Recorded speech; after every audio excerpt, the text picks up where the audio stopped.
Welcome back, everybody, to Season 3 of Activista Rise Up. I am your host, Dr. Patricia Campos-Medina. You can listen to this conversation on all my social media platforms, Spotify or Apple Podcasts. Today, we're going to have a discussion with one of the key organizers on the fight for reproductive rights here in New Jersey, but in our country, because we have been it feels like we're fighting the same battle over and over again. But at the same time, we have to fight the battle for our reproductive rights and our right to choose, because it's something that is fundamental to how women are able to determine their own future and how young girls are able to have opportunity in their lives. And what a better way to talk about the importance of women activism, of the importance of engaging in the fight for girls' rights and women's rights, than to talk about an issue that has always generates a lot of controversy. And generates controversy because it's a very important issue. It's the issue of reproductive rights for women. So to have this conversation, I have invited a fellow Salvadoreña, a fellow Latina, who has been organizing on this issue because it's critical to organize women of color and to engage women of color on the advocacy on behalf of this issue, because we do live it ourselves. Our communities do suffer from the impact of not having the right information on this issue or not having the right access to healthcare to be able to make their own healthcare choices around reproductive rights. So I'm going to welcome to the front of the screen and to this conversation, Alejandra Sorto, a campaign strategist for the American Civil Liberties Union right here in New Jersey. Welcome, Alejandra, to Activista Rise Up. Bienvenida. Thank you, Patricia. I'm super honored to be here, and especially talking about this issue that I care so deeply about, amongst many of the issues that I think many of us care about. So thank you for having me. I'm really excited to be here. I am a woman that defends the right to choose. I think it's a fundamental theme for women, but it's a fundamental right for Latina girls, for girls. So, but before we talk about why, I want my listeners to get to know you a little bit better, to learn about who you are, where you come from, what ignited your passion to work on the issue of reproductive rights for women. Sure. So first and foremost, I think my strongest identity is as an immigrant. As you said, I'm a fellow Salvadoreña. I'm an immigrant from El Salvador. Immigrated here in the late 2011, so not too long ago. And my background is in journalism, actually, in communications and journalism. So that's what I studied. That's what I did for a few years. And then due to the many issues that we see in El Salvador, we migrated with my family and came here. And I think activism has always been a part of me and a part of who I am, starting from El Salvador at a very young age, and particularly this issue and the issues that impact women, girls, and all people who can become pregnant, because I think, as you may know, El Salvador is one of the most restrictive countries in the world in terms of reproductive rights, to the point that it's been deemed like a violation of international human rights because of the way that the restrictions are. And I think from a very young age, it's also seeing who these restrictions impact the most and how that connects to the many issues that we care about. So thinking of it really is the most vulnerable. It really is the people that already are affected by so many issues that are also impacted by the bans and restrictions to reproductive rights. So that is an issue that I care deeply about, that we saw what it looks like in very restrictive countries. And moving here, I think it also helps build a roadmap to what we need to do to expand access and make it accessible to everyone who needs it. So that's a little bit of me, an immigrant. I started at the ACLU a couple of years ago. I work on a wide range of campaigns. So reproductive rights is one of them, immigrant rights. I do economic justice and democracy work. So a wide range of issues that the more that I work on them, the more that I'm able to see how they're so deeply connected to each other. I want to elevate what you said in regards to how a country like El Salvador is so restrictive in how they penalize as a crime any instance of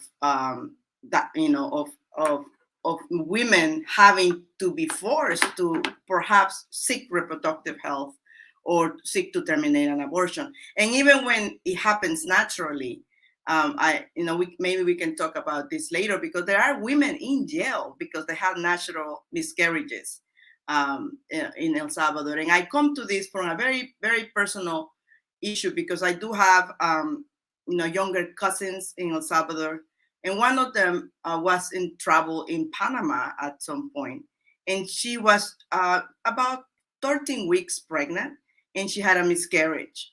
And in Panama, which is another country that you wouldn't think is so restrictive, actually let her suffer for over 48 hours without medical care, because the doctors wouldn't dare to treat her, and they were considering her having a natural miscarriage. They were telling her she was having an abortion. And I just, when I think about that, you think about how we are so fortunate in the United States that we don't have to go through that pain of having to explain how natural it is in some cases, that so we women do have miscarriages, that they just happen naturally. So with that in mind, in the United States, it feels after what happened in Texas with the level of restrictions, it made me think about, wow, we could actually go back to a place like El Salvador in the United States, to a place like Panama, in which the women get penalized for trying to make their own choices. So why is Texas put it on the front burner, but it has been happening to a lot of women, poor women in this country. So how do we sort of elevate the level of urgency that we are very close to going back to a place where men make decisions on behalf of women and let them suffer, and by not giving them a choice on a reproductive choices? Sure. And I think it's very interesting that you mentioned that, because it's interesting to see how sort of like the tables are turning, in the sense that the United States has for many years and decades even been this ideal, because you had Roe v. Wade and you had like the Supreme Court decision. So Latin America and other countries that were more restrictive looked to that as a way of like, this is what we need to do in our countries. And we're seeing countries actually like Colombia and Argentina and countries like actually begin to expand reproductive rights. And here it seems like we're doing the opposite, right? We're moving in the opposite direction. And the danger of bans like the Texas ban is that we're already seeing the ripple effects of them. Not only the effects that they have on the communities in Texas, but we're seeing at least 10 other states that are copying these restrictions and that have introduced legislation, and that, depending on the Supreme Court decision in June, could go into effect immediately. So we're going to see dozens of states begin to restrict access to abortion. And I think I would be remiss to not mention that despite Roe v. Wade, the issue of abortion and abortion access and reproductive rights, despite Roe v. Wade, has been a constant struggle for the most vulnerable communities. So we're talking about communities of color, we're talking about low-income communities, indigenous communities, immigrant communities.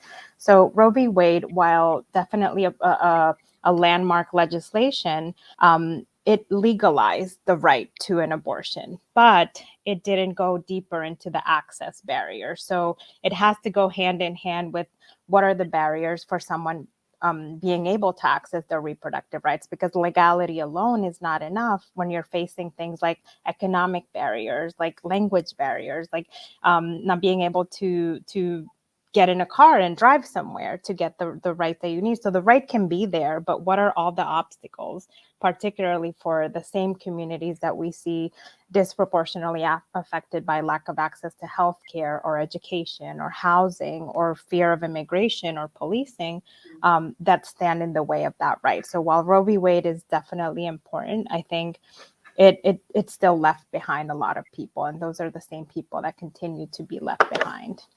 Yeah, and that's important. Let's explain more a little bit about when we talk about reproductive right. Yes, we talk about abortion is one fundamental right that includes reproductive rights, but access is also in access to all sorts of healthcare choices or reproductive healthcare choices. So why don't we explain what it all means so that our listeners understand that it's not just as simple as as abortion. It's a whole encompassing argument around it. Yeah, and I think the simpler way is to frame it as healthcare. All of it is healthcare, including abortion, including prenatal, delivery, postpartum, every sort of like contraception, everything that involves your reproductive health care. And I think that's it's difficult to see how the issue of abortion has been politicized and stigmatized when at the end of the day, it's all healthcare. It's all part of a person's right to make decisions about their health and their families and be able to decide over their lives and futures, just like we do with any other healthcare decision, right? Yeah. So that's what it really means. I think why we see so much about the issue of abortion is because of the restrictions and the constant attacks on abortion. And this is basically people trying to impose their personal views through law or through restrictions on a person's autonomy about making their own healthcare decisions. One thing we have to frame it as healthcare, because one of the things that surprised me when I have these conversations with some middle class families is that everybody assumes that all women have access to contraceptive care or to birth control pills, like they can just get it from their insurance or their employer, and actually they don't. That was changed during the Obamacare, right? Am I right that was the change, that the insurance had to pay for birth control? Yes, that's right. It was expanded in terms of like insurance providers having to cover that. And in New Jersey, actually, we've gone beyond that, which is exciting to see. Last year, there was also a legislation expanding the amount of contraceptives that could be delivered at one time. So instead of having to go every month or every 3 months to get your contraceptives, it was expanded to a year, which in the middle of a pandemic, of course, it expands access because you already are able to get the medication that you already know and that works for you and be able to get it in the full year. So I think New Jersey in that sense has been a leader in expanding access to contraceptives for everyone. Yeah, and there's efforts around the country to go back to not providing supporting contraceptive for women, and this sort of like the chicken and the egg. If you don't help women be able to manage their own health, and then don't support them if they have children, then you're creating the cycle of poverty in those communities. So it's also it's an economic, but also it's just a social impact decision if we don't really support working class women and poor women by providing to them the healthcare that they need to be able to do those choices. But let me ask you, because many people say we have Roe versus Wade, it's the law of the land. Why do we need to have these efforts, state by state, to codify the right to abortion and the right to reproductive health? And I know we just went through that phase right here in New Jersey, so perhaps you can explain what we tried to do in New Jersey and why it matters, given what's happening in the Supreme Court, the potential changes in the Supreme Court. Sure. So Roe v. Wade is this landmark decision that is decades long. I think it's almost 50 years long, and that declared the fundamental right to reproductive health care and abortion specifically. And for many states, that decision is what determined how each state operated in terms of making sure that this was a right. So for states that had not either passed legislation or had their state Supreme Court decide, the federal decision was the president for them in their states. In New Jersey, I think like before that, one thing to mention is that Roe v. Wade came, and then we saw also the Hyde Amendment introduced. The Hyde Amendment was in order to restrict access to abortion for people that had Medicaid and that disproportionately impacted Black, Latinx, and low-income people. So what to see like Roe v. Wade, but then see like all the efforts that then came after Roe v. Wade. I think in the last 40 years, it's been over almost 500 restrictions that have been introduced. So we see Roe v. Wade, but we also need to talk about just all the efforts that trickled down to begin to restrict what this landmark legislation had done. So in terms of states' rights, states have a lot of rights to decide on what that looks like for them. Like, so either through state Supreme Court or through their government, so state government, they can decide what what access to abortion looks like, or to reproductive health care, and like that fundamental right. In New Jersey, we had protections established by the New Jersey Supreme Court. So in a few decisions, in 2 to 3 decisions a few years ago, I think like initially in the 80s and then one in the 90s, New Jersey Supreme Court actually declared that New Jerseyans have a right that goes beyond Roe v. Wade. So our state Supreme Court went further than the US Supreme Court. But still, we didn't have the fundamental right in statute. So a statute that anyone can point to and say, like, this is my right. We didn't have that. We had case law that we relied on.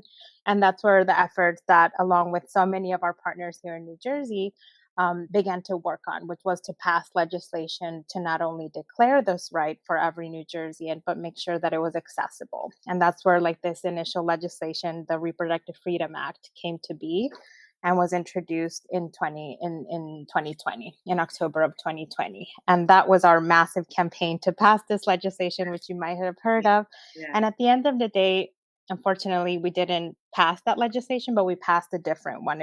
A different legislation passed, which was the Freedom of Reproductive Choice Act, which, while not as expansive as our initial legislation, declare the fundamental right in New Jersey law. So now we have a law that was signed in January of this year that says that everyone in our state, regardless of race, gender identity, immigration status, has access to that fundamental right. So that was an important step to have that declared by law in New Jersey.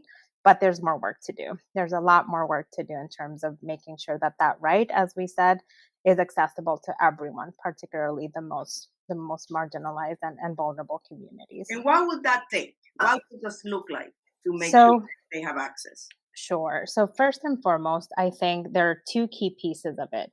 One is that in New Jersey, it means lowering the insurance out-of-pocket costs. So for someone, even if they have health insurance, the out-of-pocket cost that they have to pay to access reproductive health care, particularly abortion, can be between hundreds and thousands of dollars. So we're talking about copays and deductibles and out-of-pocket costs. So if someone is low income, if someone is working to make ends meet, that means deciding to pay rent or deciding to get reproductive health care, right? So the out-of-pocket cost can be that line between a person being able to access their reproductive health care or not.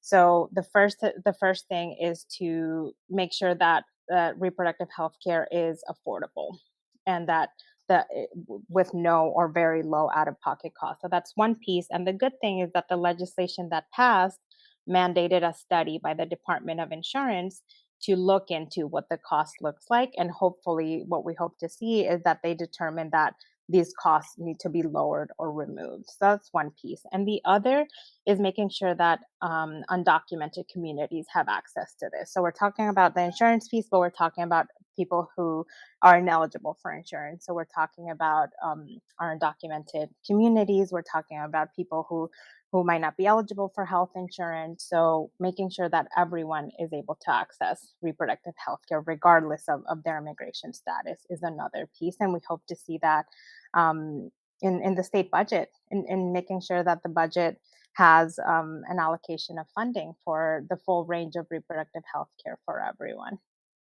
Awesome. This debate on access to reproductive rights or reproductive rights for women, gets stuck on this, on how the religious right has weaponized the word abortion and has wrapped it around this idea of family values, as a word to create this idea that limiting the choices for women to make their own choices is somehow a family value. So, and that sometimes we see it in how the religious right or the Republican Party talks to our community, in the Latino community or Latina women. So how do we engage? What is your experience talking with Latino women and the Latina community on this very specific issue? Because it's critical to us. I mean, we have seen how providing education to young girls and providing access to young girls for the productive care actually has decreased our pregnancy rates among Latina girls, and actually allowed them to finish high school and go to college and have a better career path, a very economic future in their career. So how do we engage? How do you engage with Latina women or with Latino community on this issue that seems so weaponized by the evangelical religious right? Sure. And I think first and foremost, that's on purpose, right? I think it's with the idea of dividing. And I think the first thing that I began to see when I started working on this issue is just how deeply connected it was to many of the other issues that we're working on and that we care about. So I think beginning to make those connections has been a key way in beginning to see how it's all woven together. So the restrictions on abortion, it's no coincidence that the states or like the where we see bans being introduced on abortion, it's not a mistake that there are also bans on LGBTQ rights, or that is there's higher immigration enforcement, or there's like over policing, or that there's lack of access to education and healthcare, because it's all rooted in the same, and that is racism and white supremacy. So I think naming that first and foremost outright is extremely important, because I think when we think of the issue is not disconnected from the other issues. The issue is very much connected, because when we think of someone accessing reproductive health care, we need to think about the factors that go into play. So the barriers that we see across issues are not only similar, but they're stacked against one another. So, how do lack of fair wages affect my access to reproductive health care? How does my not being able to access affordable housing or education affect my reproductive health care? How does like immigration enforcement? We're seeing this in Texas, where people who are not able to access reproductive health care have to go out of state. But what does that mean for undocumented and immigrant Texans when you have immigration enforcement at the border of the state, right? So I think like making those deep connections with all the other issues that we care about is how I've been able to have very honest conversation. Because if someone cares about economic justice, if someone cares about immigration, if someone cares about education, these are all issues that are connected, and like the restrictions that we see on those issues are very much the same that we're seeing on reproductive health care, because they're all part of the same system that is designed to marginalize and to remove resources from the same communities.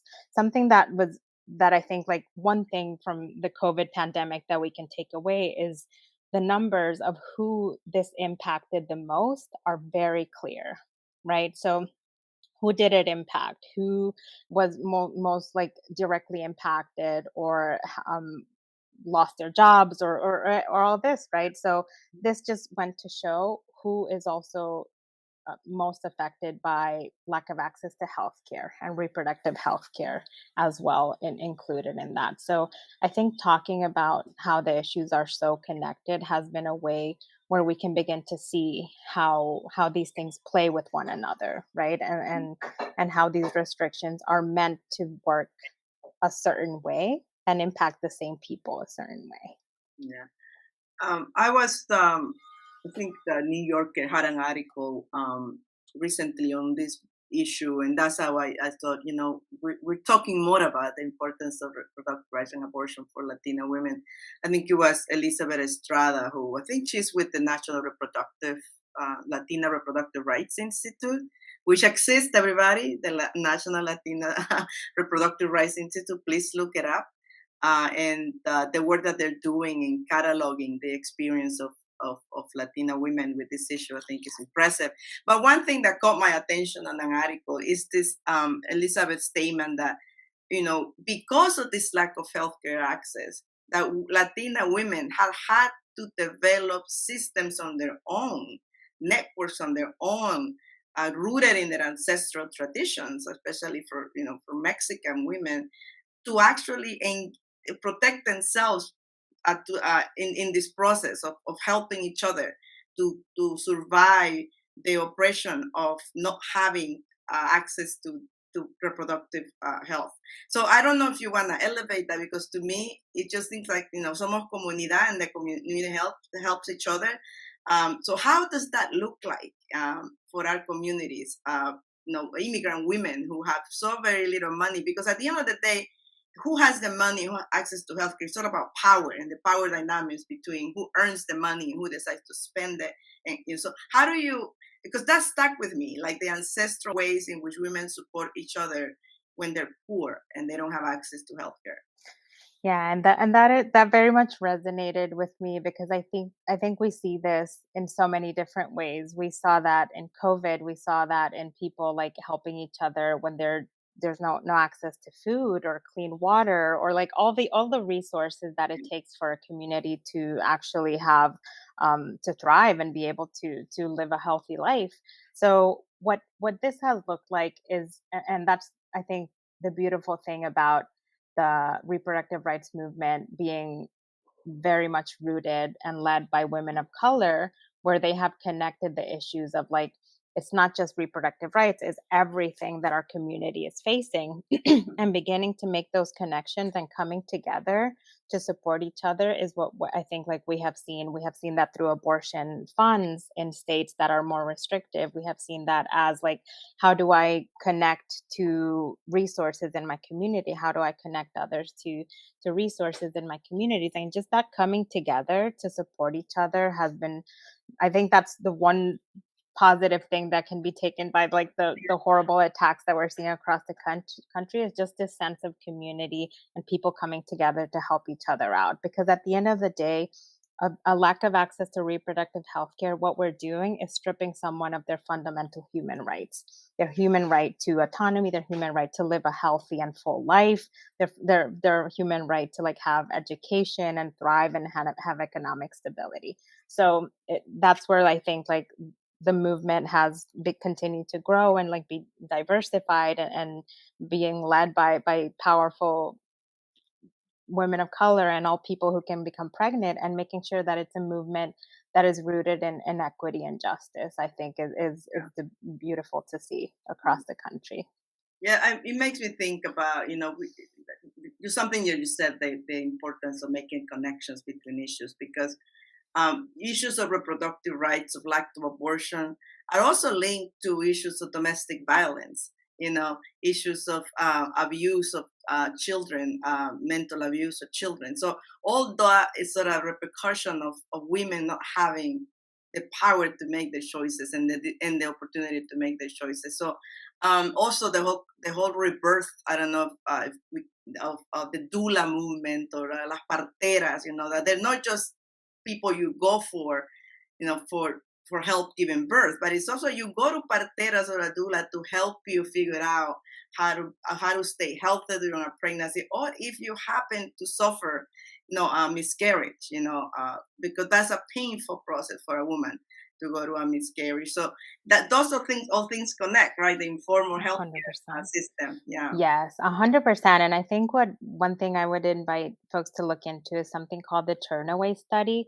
It was a study done across the country, and you had New Jersey providers also participate. And it went to show how denying someone their reproductive access to reproductive health care perpetuated generational inequities. It put them below the poverty line in terms of income, and it basically also impacted them staying with in violent situations or in violent relationships. So, like, if they were survivors of domestic violence, like, denying someone the right to an abortion made it harder for them to leave the abusive spouse. So I think just, like, the ripple effects that denying someone their reproductive health care has, it just goes far beyond that. It goes into, like you said, like, education, being able to access resources, being able to gain economic stability, being able to live a healthy life, and be able to provide for your family. And one thing that's not talked about as much is that the majority of people having abortions are people that already have families, that already are parents.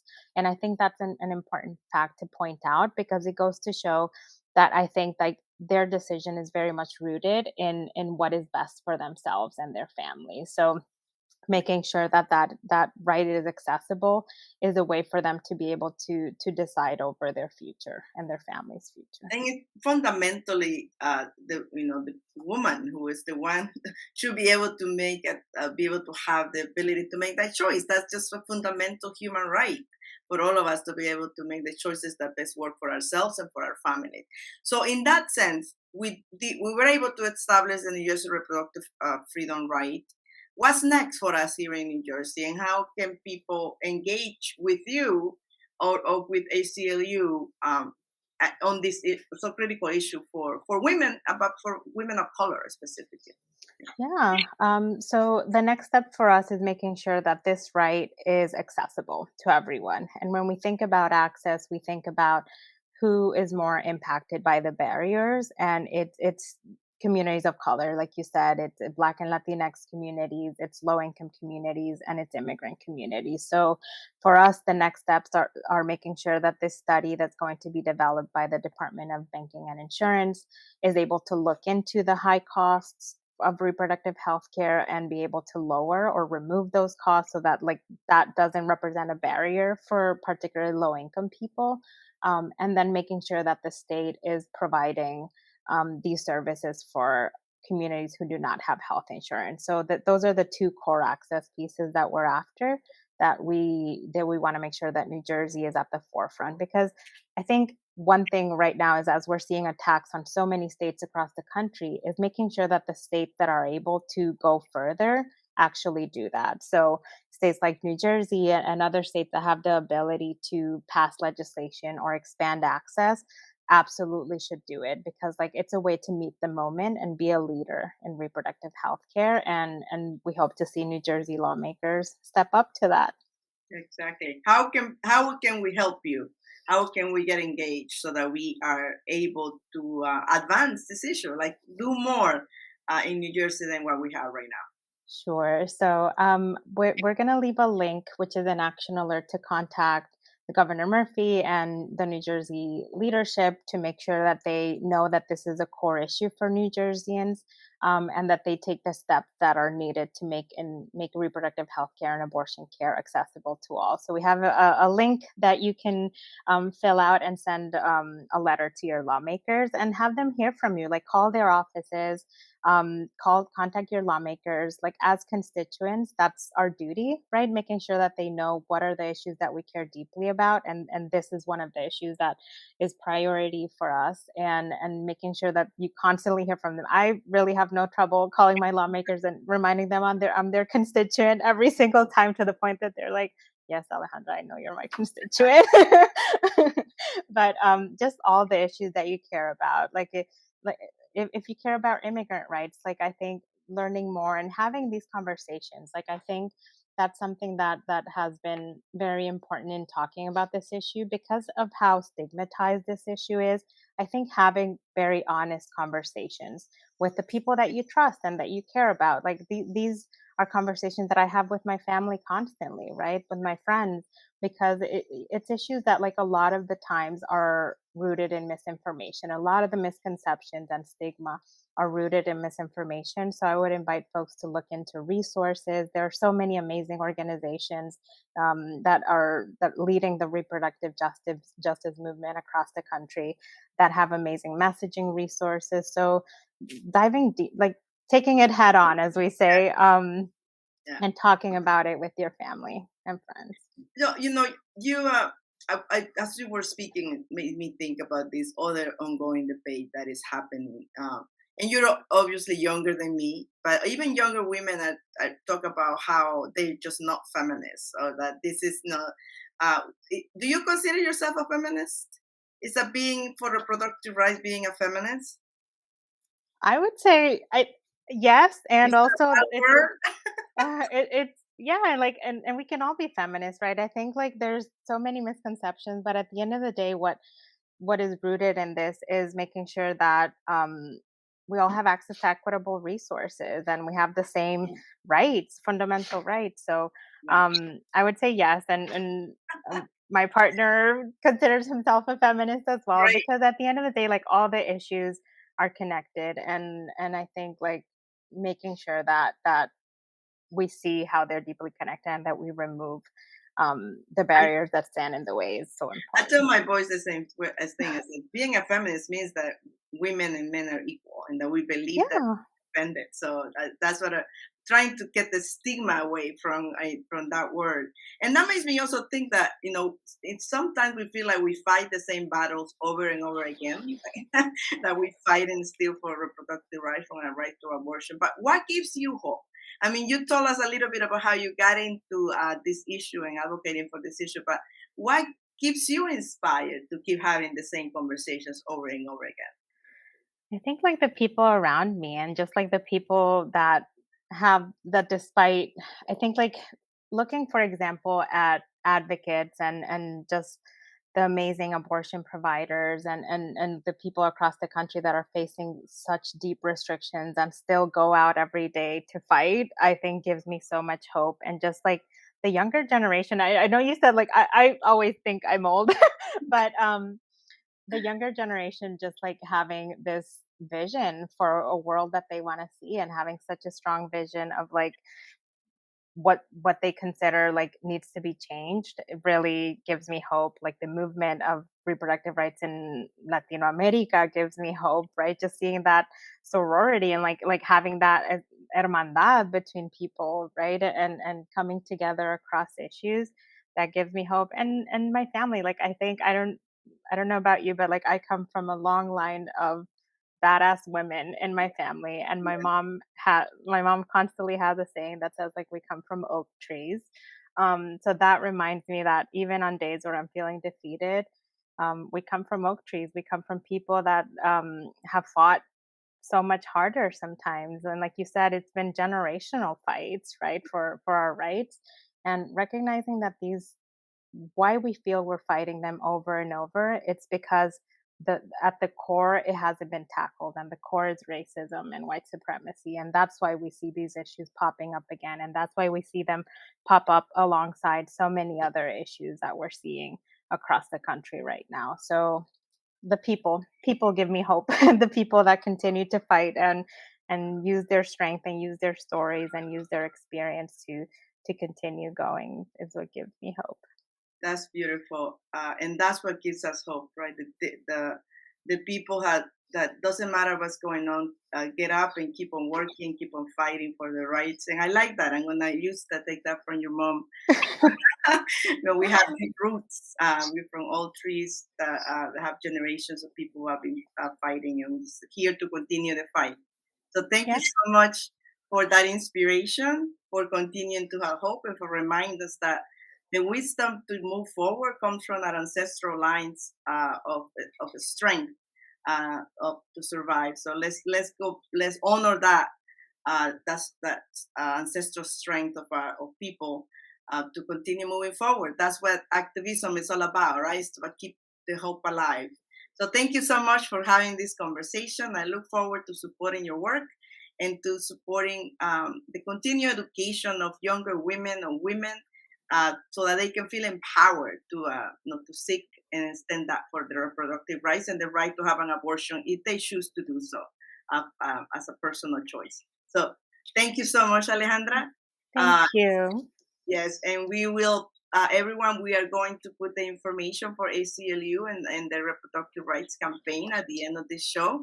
We're also going to ask you to take action. We're going to send you the link of where you can go and sign up so that you can stay up to speed on all the activities that we are going to be doing here and nationally to make sure that women, young girls, have a future that they determine for themselves and that they are able to be the best that they can be. Activista Rise Up is about you. It's about you taking action for what you believe in and coming together, bringing people together to make something different happen. And I'm going to go with Alejandra's insightful remembrance of our ancestral lines, that we come from all trees, we come from deep roots, and if we stay rooted in our belief and our commitment to women empowerment, we can protect these rights for the next generation of women and girls. Thank you so much. This is Activista Rise Up. Please join us. Take action.